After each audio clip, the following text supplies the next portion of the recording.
책으로 만나는 가을 개병 문화, 오송이입니다. 지난 시간에 이어서 이재국 도생님 모시고 게랄트 휘터가 지은 존엄하게 산다는 것에 대해 말씀 나누겠습니다. 도생님 안녕하세요. 네, 안녕하세요. 지난 시간에 존엄이 무엇인지 그리고 인간 존엄에 대한 인식이 인류사에 뿌리내리는 과정에 대해 살펴보았는데요. 그 덕분에 지금은 인간은 누구나 평등하고 존엄하다고 배우고 있고 또 그렇게 알고 있죠. 하지만 아직도 사람을 차별하고 무시하는 일들이 빈번하게 일어나고 있는데요. 어떻게 해야 인간의 존엄을 회복할 수 있을까요? 질문은 사실 이 책의 결론인데요. 저자가 이 책에서 결론적으로 말하는 해결책은 크게 두 가지입니다. 하나는 교육입니다. 당장 시급한 대책보다는 기다림이 필요하다고 합니다. 혹시 드라마 스카이캐슬 기억나시나요? 네, 너무 재밌게 봤던 기억이 나네요. 이런 드라마나 서브프라임 모기지 사태를 그린 빅쇼트 같은 영화 또는 대기업이 이윤 극대화를 위해 환경을 파괴하는 다큐멘터리를 보신 적이 있을 텐데요. 여기에서 근본적인 질문을 던지게 됩니다. 이런 사악한 금융 시스템을 고안하고 환경 파괴를 저지르는 사람들은 도대체 누구일까요? 바로 최고의 대학에서 최고의 교육을 받은 이들, 우수한 성적으로 졸업하고 소위 교양 있는 이들이 이런 만행들을 순순히 그리고 강한 확신과 엄청난 동기부여를 가지고 추진해 나갑니다. 저자의 말을 한번 인용해 볼게요. 이들은 타인을 희생시켜 제 배를 불리고 수익을 올리는 데 혈안이 되어 있을 뿐 그것이 가져올 폐해에 대해서는 눈 하나 깜짝하지 않았다. 도무지 믿을 수가 없는 일이었다.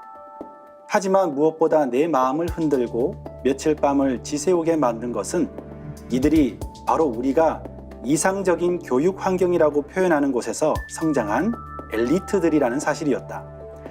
그 교육이 스스로의 존엄함에 대한 인식조차 심어주지 못했음을 이들이 몸소 증명하고 있었다. 소위 엘리트 대학, 인류 대학이라고 불리는 곳에서 이들이 경험한 것은 진정한 의미의 교육이 아니었다. 이들은 그저 이익의 극대화라는 목표를 실현하기 위해 타인을 넘어 다른 모든 생명체를 대상화하고 이용할 수 있도록 영리한 지식과 능력을 습득했을 뿐이다. 네, 이 현대사회의 교육의 문제점을 잘 지적해주고 있는 것 같네요. 맞습니다. 그래서 대책이 아니라 기다림이 필요하다고 말합니다. 인간 존엄을 인식할 수 있도록 시작하는 교육의 첫 단계는 킨더가든, 유치원에서부터 시작되어야 한다고. 그러려면 이 아이들이 자라나 사회의 구성원이 되기까지 오랜 시간의 기다림이 필요할 수밖에 없는 것이죠. 그리고 이와 연결된 두 번째 결론은 이 아이들이 인간 존엄을 배우고 모방할 수 있도록, 즉 새로운 행동 패턴이 자리 잡을 수 있도록 인간의 존엄성을 이미 깨닫고 있는 분들, 부모님이나 선생님, 어른들이 이제는 행동하고 목소리를 높여달라는 것입니다. 책의 중반부터는요, 이 결론에 도달하기 위해 뇌과학자로서 그동안의 연구, 즉 뇌의 가소성이나 모방과 학습 등에 대해서 이야기를 해주고 있습니다. 존엄과 뇌라고 하니까 얼핏 봐서는 연관성이 없어 보이는데요. 어떻게 서로 연결되는 거죠? 저자는 이것을 설명하기 위해 연력학 제2법칙을 가지고 옵니다. 연력학 제2법칙이란 에너지가 자연의 모든 현상에서 고르게 분배된다는 논리입니다.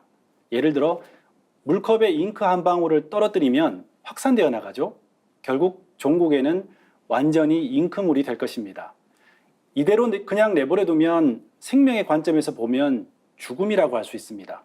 반대로 생명과 건강을 유지하려면 에너지가 흩어지지 않도록 하는 질서가 필요합니다.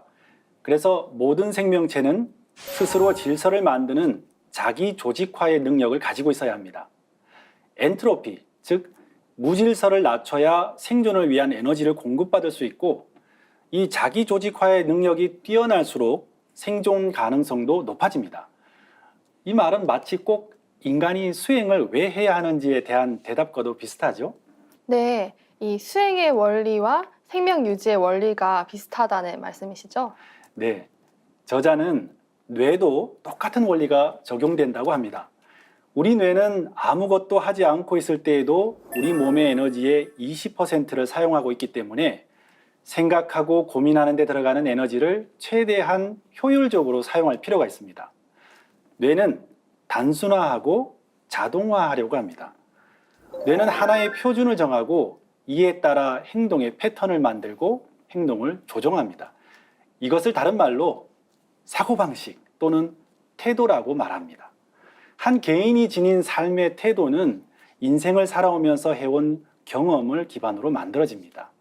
중요한 것은요, 이런 사고방식이나 태도가 우리 뇌에 뿌리 내린 내적 표상에 따라 결정된다는 점인데, 이 내적 표상을 바로 자아상이라고 말합니다. 넓은 의미로 자아상이란 한 사람이 어떤 존재인지를 결정하는 개념이고, 나는 어떤 사람이야, 내 삶의 방향은 어디야, 나는 이런 가치를 중요하게 생각하니까 이렇게 결정할 거야 하는 것을 포함하는 개념이죠.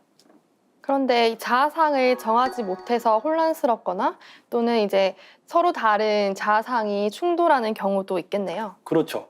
하지만 인간의 뇌는 매우 개방적이고 다양한 상황에서 이런 충돌을 야기하는 과제와 마주쳤을 때 변화할 수 있다는 것입니다. 아놀드 토인비가 인류 역사를 도전과 응전의 역사라고 표현한 것처럼 말이죠. 이것을 일상의 문제로 가져와 보면 우리가 실패를 겪었을 때 또는 나와 전혀 다른 누군가를 만났을 때 지금까지의 나의 사고방식이나 태도에 변화가 일어날 가능성이 있다는 것입니다. 그러니까 이전의 나의 자아상이 어땠든 간에 사람은 누구나 변화의 가능성을 가지고 있다는 것입니다. 이기적 유전자라는 책에서는 이 유전자 수준에서는 이타주의는 악이고 이기주의는 선이기 때문에 인간은 이기주의의 산물이라고 하는데요. 그 책에서 주장하는 것과 이 책에서 말하는 뇌의 과소성은 어떤 차이가 있나요? 저자 또한 20, 30년 전만 하더라도 생물학자로서 생존과 번식을 중요하게 여기는 것이 모든 생명체의 본능이라고 굳게 믿었다고 합니다. 먹고 먹히고 번성하고 멸종하고 힘이 세고 가장 많이 번성하는 개체만 살아남을 수 있다고 말이죠. 그런데 유전자가 모든 것을 결정한다고 믿던 시대가 지나고 인간의 뇌가 가변적이라는 사실이 밝혀졌습니다. 인간을 이기적인 유전자에 의해 결정된 존재로 낙인 찍었던 것이 지난날의 생물학의 패러다임이었다면, 인간의 뇌는 태어나서 죽을 때까지 변할 수 있는 가변성을 가지고 있다. 즉, 인간은 변할 수 있다는 존재라고요. 그래서 독일 신문 슈피켈은 게랄트 휘터를 생물학 패러다임의 전환을 불러온 뇌 연구자이자 의욕적인 교육자라고 평가하기도 했습니다. 뇌의 가소성은 인간의 선의 의지와 변화 가능성을 얘기하고 있다는 생각이 드는데요. 이 존엄을 확립하는 데 주요한 요인으로는 또 어떤 게 있을까요? 저자는 이렇게 말합니다. 우리가 살아가면서 경험하는 수많은 일들 가운데 다른 것과는 비교가 안 될 정도로 중요한 경험을 꼽으라고 하면 단연코 타인과의 공존을 통해 얻어지는 경험이다라고요. 그래서 존엄을 확립하는 데 있어서 부모와 교사, 친구처럼 어떤 사람을 만나느냐가 가장 중요한 요인이 됩니다. 보통 아이들은요, 2살 때쯤 되면 자아상을 갖게 됩니다. 이건 누구야? 라고 물으면 자기 이름을 말하지 않고 이건 나야 라고 표현을 사용하게 되죠. 아이가 자라 성인이 되는 과정에 쌓는 모든 경험은 자신의 자아상을 견고하게 하고 확장하고 때론 수정하게 합니다.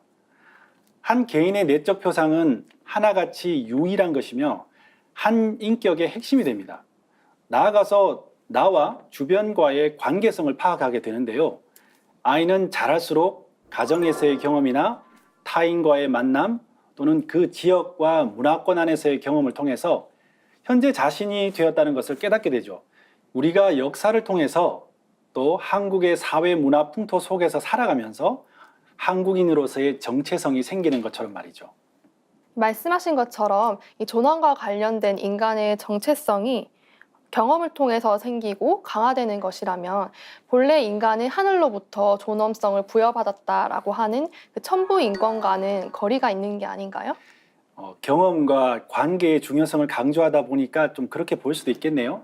그런데 이 책에서는 칸트의 예시처럼 인간 존엄에 대한 철학적인 논의나 인간 이해의 변천사에 대해서도 다루기도 합니다. 그런데 이 책의 강점은 뇌과학의 연구를 토대로 인간 존엄을 접근하고 있다는 점인데요. 게랄트 휘터는 신경과학자로서 인간 존엄은 태초부터 인간이 지닌 생물학적인 능력이자 잠재력이라고 설명하고 있습니다. 게랄트 휘터는 인간은 본디부터 존엄할 수밖에 없는 존재로 또 우리의 뇌가 그렇게 생겨났다는 것을 그동안의 연구 결과로 설명해 줍니다. 우리의 뇌가 동물과는 다른 인간만의 특징이 있다는 것으로 이해되는데요. 구체적인 예시를 좀 들어주시겠어요? 네. 태어나자마자 일어나 젖을 빨고 뛰어다니는 망아지의 뇌와는 달리 인간은 태어나기 전부터 형성되어 있는 신경망이 없습니다. 배가 고프고 불편하면 울거나 버둥거릴 수는 있겠죠. 그런데 딱 거기까지입니다.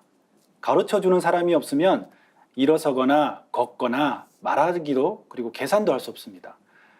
인간의 모습으로 세상에 태어났어도 인간이 되기 위해서는 다른 인간의 도움을 필요로 하는 것이죠. 그런데 특이한 점은 그런 갓난아이에게도 무언가 잘못되고 있다는 것을 알아차리는 미세한 감각을 가지고 태어나더라는 겁니다. 마치 세탁기에 문제가 있으면 빨간 불이 들어오는 것처럼 말이죠.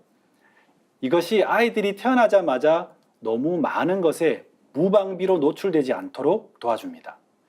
흥미롭게도 이런 감각이 형성되는 것은 태어난 직후부터가 아니라 뇌가 생성되는 과정, 즉 어머니의 자궁에서부터 이루어지는 일이라고 합니다. 어머니의 뱃속에서부터 학습이 일어난다는 뜻이군요. 네, 맞습니다. 다년간의 연구를 통해 인간은 태어나기 전부터 학습이 가능하고 자궁 안에서 경험이 인간 뇌에 자리 잡는다는 것을 확인해 왔습니다. 인간의 뇌가 형성되는 초기 단계에서 정말 중요한 두 가지 기본 경험이 있는데요. 하나는 태어나기 전은 물론이고 태어난 이후에도 최소한 특정 기간 동안은 반드시 해야 할 경험이라고 할 수 있는데 바로 아주 친밀한 소속감입니다.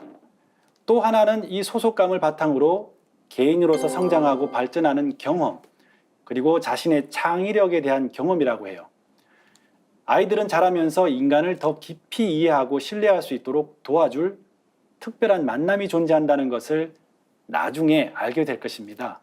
에리 프롬이 사랑의 기술에서 설명하듯 인간 성숙으로 나아갈 수 있도록 돕는 이러한 관계를 우리는 사랑이라고 부릅니다. 이 자신의 가치를 찾고 인생의 방향을 찾는 데 있어서 태교가 아주 중요하다는 것을 알 수 있네요. 하지만 이렇게 부모의 사랑을 받으면서 자신의 존엄을 인식하고 태어났어도 삶을 살면서 이를 상실하는 경우가 많이 있잖아요. 그렇죠. 이거 진짜 중요한 얘기인데요. 이 주제는 아이를 가진 부모님들이라면 모두 함께 생각해 보았으면 합니다. 아이가 태어나서 2살까지만 해도요.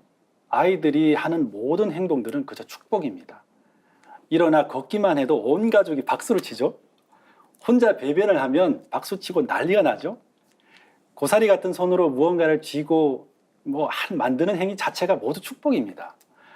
아이들은 그런 동료와 관심 속에서 무언가를 성공할 때까지 끊임없이 시도합니다. 나중에는 설거지를 돕거나 심부름을 하거나 참여하기를 바라고 소속감을 원하게 되죠. 스스로가 자신의 인생의 주인공이자 창조자임을 배우고 나아가서 타인과 공존하는 삶의 주체임을 인식하게 됩니다.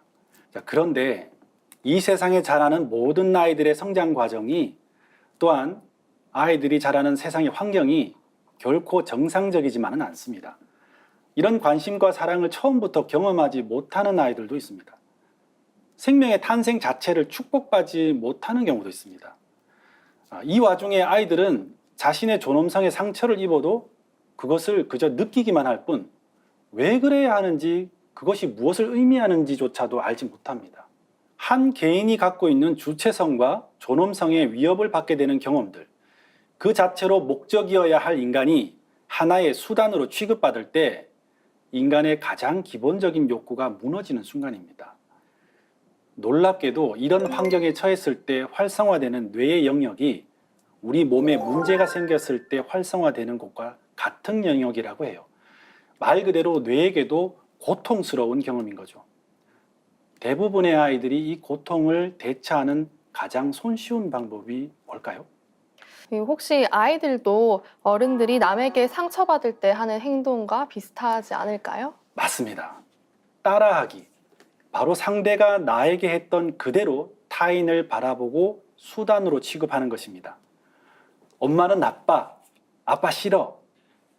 애정과 소속감의 대상이었던 부모를 똑같은 평가의 대상으로 만드는 거죠. 또 다른 방식은 나는 못해. 스스로 자신은 나쁜 사람입니다. 사랑받을 자격이 없다. 부족하고 능력이 없다고 스스로를 타인의 평가 대상으로 만드는 것입니다. 그러니까 차라리 남에게 그런 평가를 받기 전에 스스로 그렇게 하는 편이 덜 고통스럽기 때문인 거죠. 어떤 방식이든 자기 존엄성에 대한 감정과 사고를 스스로 억눌러야 하는 일이기 때문에 고통스러운 일입니다.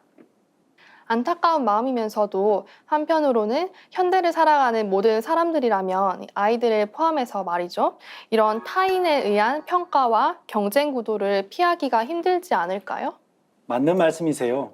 혹 가정에서 조건 없이 사랑을 받는 경험을 한다 하더라도 사회 속에서 언젠가는 타인의 수단이 되는 경험을 피할 수는 없을 겁니다. 사실 유치원에서부터 아이들은 평가를 받고 학교에서 직장에서 늘 평가의 대상이 됩니다. 아이들도 스스로 그걸 알아요. 그리고 똑같이 선생님도 평가하고 직장도 좋은 회사, 나쁜 회사, 좋은 상사, 나쁜 상사를 평가합니다. 반대로 자신은 무능하고 재능이 없다고 스스로 깎아내릴 수도 있어요. 심지어 아이들은 동료들 사이에서도 이상한 아이, 아웃사이더로 평가받고 따돌림받는 경우도 있죠. 자신의 존재감을 표현하기 위한 수단으로 나 자신이 아닌 상품이라든가 외모라든가 재력 등으로 표현하기도 합니다. 그런데 이 문제는 같은 환경에서도 그렇지 않은 사람들, 즉 자기 존엄성에 대한 확신을 가진 사람들을 통해서 그 해답을 찾아볼 수 있을 것 같습니다. 저자는 이런 말을 해요.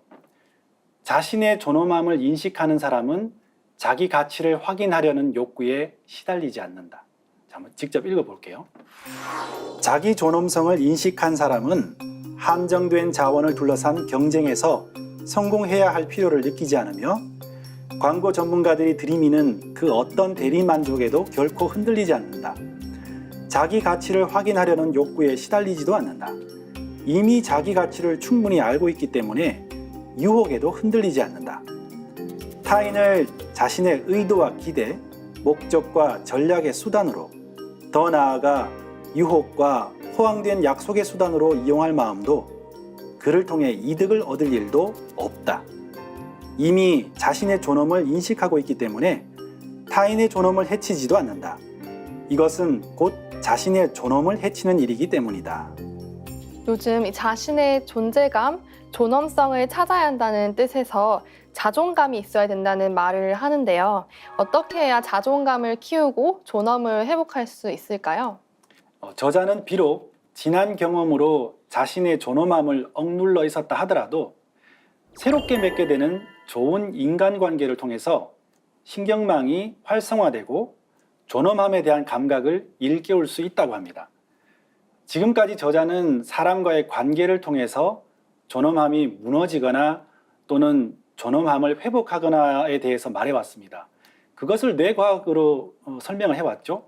그런데 7장에서는 비록 잠깐이지만 또 다른 방식으로 존엄함을 깨닫게 되는 단서를 던져주고 있어요.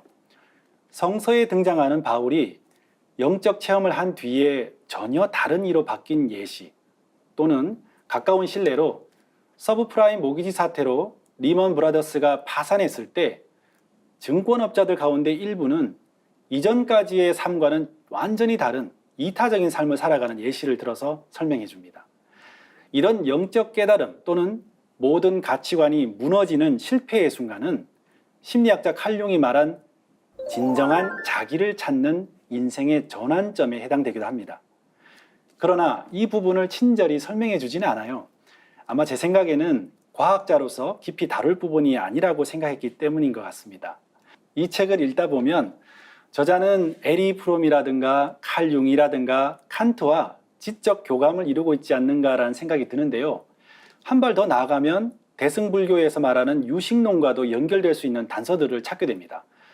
아마도 이런 교감은 동서양의 철인들이 인간이란 어떤 존재인가라는 궁극적인 질문을 해왔기 때문이 아닌가라고 생각드는데요.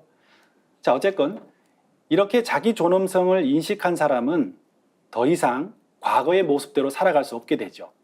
그리고 이런 변화는 자기 자신뿐만 아니라 주변 사람들도 감지를 하게 되고 그 변화된 모습에서 큰 영향을 받게 된다고 합니다. 우리가 진리를 만나서 진리적 인간으로 다시 태어나고 나의 변한 모습을 통해서 주변 사람들에게 영향력을 미치는 것이 사실 모두 같은 맥락이 아닐까 생각하는데요. 내가 어떤 존재인지를 아는 사람, 자신이 원하는 것이 무엇인지 분명하게 알고 있는 사람은 달콤한 유혹이나 타인의 간섭을 결코 용인하지 않게 됩니다. 그런데 저자의 말대로 현실에서는 이런 사람들을 만나기가 참 쉽지 않죠? 저자의 표현이 참 재미있는데요. 이렇게 말합니다. 우리가 살고 있는 세상과 잘 어울린다고 보기 어려운 조금은 특별한 사람들이다 하고요. 나를 사랑해야 남도 사랑할 수 있다고 하는데 자신에 대한 확신과 사랑이 있어야 된다는 말이군요. 그렇죠. 사실 매 순간 스스로 존엄함을 지키며 살아가기는 누구에게나 무척 힘든 일입니다. 그런데 면역 체계가 건강한 사람처럼 자신의 존엄함을 인지한 사람들은 자신의 가치에 대해 확신이 있기 때문에 무례한 농담이나 위기 앞에서도 침착하고 관대하게 반응한다고 합니다. 오히려 타인의 존엄하지 못한 행동이 결코 고의가 아니었으리라고 여기면서 넘겨버리기도 하죠. 여기서 중요한 결론을 얻게 되는데요. 결국 한 인간의 존엄성에 해를 가할 수 있는 사람은 자기 자신밖에 없다는 겁니다. 어떻게 하면 인간으로서 존엄하게 살 수 있는지 말씀 나누고 있는데요. 지금 세상에서 남녀 차별, 또 빈부 차별, 또 인종 차별 등 인간의 존엄을 파괴하는 일들이 숱하게 벌어지고 있죠. 그렇게 본다면 서로 존중하는 사회가 되기 위해서는 각 개인뿐만이 아니라 사회 전체의 노력이 있어야 될 것 같습니다. 오늘 우리가 이야기 시작할 때 이 책의 결론부터 이야기를 나누었는데요. 바로 교육의 중요성에 대해서 말이죠. 저자는 부모와 교사들이 아이들 각자가 가진 가치를 깨닫게 해주고 한 개인으로서 갖는 의미에 대한 인식을 보다 강하게 일깨워 주어야 한다고 말합니다. 이것은 급하게 서둘러서도 안 될 문제이고요. 네, 이렇게 말합니다. 무엇을 배우고 어떤 능력을 가져야 하는지를 끊임없이 지시받으며 살아온 사람이 대체 무슨 능력으로 자신이 누구인지, 무엇에 관심이 있고 즐거워하는지, 인생의 가치는 어디에 있는지, 더 나아가서는 어떤 인간이 되기를 원하는지를 스스로 알아내겠는가? 과연 우리 아이들에게 이를 위한 여유가 주어진 적이 있는가? 게랄트 휘터가 제시하는 해결책은 바로 이것입니다. 교육에서부터 바뀌어야 한다. 그리고 그 인간 존엄의 가치를 이미 깨닫고 있는 이들이 더 이상은 잠자코 있지 말고 행동하고 목소리를 높여달라. 우리 인간은, 우리의 뇌는 새로운 가치관, 새로운 패러다임을 얼마든지 받아들일 수 있는 존재다라고요. 저자가 뇌과학자답게 인간의 존엄성 회복을 뇌과학의 성과와 교육의 중요성을 통해 제시한 것이 흥미로운데요. 인류 역사를 통해 수많은 분들이 인간 존엄을 실현하기 위해 노력해왔지만 아직도 갈 길이 멀다는 생각이 듭니다. 인간이라면 누구나 하게 되는 나의 존재의 의미, 인간과 우주와의 관계, 이 근본적인 질문에 대해 많은 성자와 철인들, 학자들이 그 답을 찾으려고 밤을 지새우고 생애를 바쳐서 그 나름의 해답을 제시해 왔는데요. 이제서야 그 모든 노력의 결실이 상제님의 진리 안에서 열매 맺는 것이 아닌가 생각합니다. 결국 인간 존엄의 완성, 홍익인간 정신의 완성은 우주 가을의 존엄한 인간, 인존태인이 되는 것이라고 생각하는데요. 그래서 이 책을 읽는 내내 저는 도전 성구 말씀이 계속 생각이 나더라고요. 천존과 지존보다 인존이 크니 이제는 인존시대니라라는 말씀. 그리고 후천 새 세상을 만들어가는 새 사람을 내는 상제님의 대학교 공사에 대한 말씀이죠. 나의 도는 천하의 대학이니 장차 천하 창생을 새 사람으로 만들 것이니라라는 말씀요. 이 책을 읽으면서 상제님 말씀을 깊이 묵상하는 계기가 되었으면 좋겠습니다. 네, 인간이 우주에서 어떤 존재인지를 깨달을 때 삶의 의미를 깨닫고 존엄성을 회복하게 되리라 생각합니다. 이제 마칠 시간인데요. 마무리 말씀 부탁드립니다. 이 책은 참 좋은 책입니다. 직접 읽으시면서 짧은 시간 세세히 다루지 못한 내용을 한번 꼭 보셨으면 하고요. 좀 아쉽다면 저자가 잠깐 언급은 했지만 깊이 말할 수 없는 부분이기도 하고 사실 이 책에서 다룰 수 없는 주제이기도 한데요. 바로 우리 스스로 자신의 내면을 찾는 영적 체험과 수행에 대한 부분입니다. 상제님께서 태열주는 본심 닦는 주머니니 태열주를 읽으면 읽을수록 마음이 깊어지느니라 라고 하셨는데요. 오늘 책으로 만나는 가을 개벽 문화를 보신 많은 분들께서 증산도 도장에 꼭 방문하셨으면 좋겠습니다. 함께 상제님 진리를 공부하고 태열주 수행을 통해서 인간 존엄의 그 본래 자리인 천지 일심의 자리를 체험하시길, 또 인생의 의미와 삶의 목적을 찾는 큰 기쁨을 누리시게 되기를 바랍니다. 이 뭐 남 얘기할 때가 아니네요. 저부터 이 아까운 시간에 열심히 태열주를 읽어야 되겠습니다. 네, 지금까지 이재국 도생님 모시고 존엄하게 산다는 것에 대해 말씀 나눴는데요. 인류 역사는 인간 존엄을 인식하고 이를 회복하는 과정이었음을 알 수 있었습니다. 도생님 말씀 감사합니다. 네, 감사합니다. 존엄은 모멸의 시대를 헤쳐나가기 위한 나침반이다. 저자는 급변하는 21세기 혼란의 시대에 가장 시급한 과제는 인간의 존엄을 회복하는 것이라고 하는데요. 자신의 존엄을 회복해 변화의 파도 속에서 인간다움을 향해 나아가고자 하는 분들께 존엄하게 산다는 것을 추천해 드립니다.